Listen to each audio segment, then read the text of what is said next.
বলিউডের অন্যতম আলোচিত নাম জাহ্নবী কাপুর। অভিনয়ের পাশাপাশি বিতর্ক যেন তার নিত্যসঙ্গী।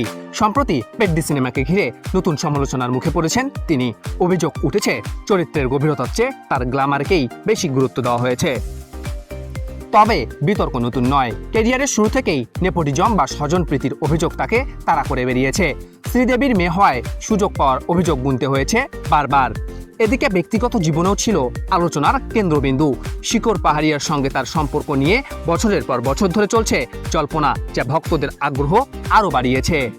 কখনো পোশাক, কখনো সামাজিক যোগাযোগ মাধ্যমে সাহসী উপস্থিতি, আবার কখনো বেফাঁস মন্তব্য। সব মিলিয়ে জাহ্নবীকে ঘিরে বিতর্কের শেষ নেই। তবু মিলি, গুঞ্জন, সাক্সেনা আর উরজের মতো ছবিতে অভিনয় করে নিজের দক্ষতার প্রমাণও দিয়েছেন তিনি। প্রশংসা হোক বা সমালোচনা, একটা বিষয় নিশ্চিত, জাহ্নবী কাপুরকে ঘিরে আলোচনা থামার কোনো লক্ষণ এখনো নেই।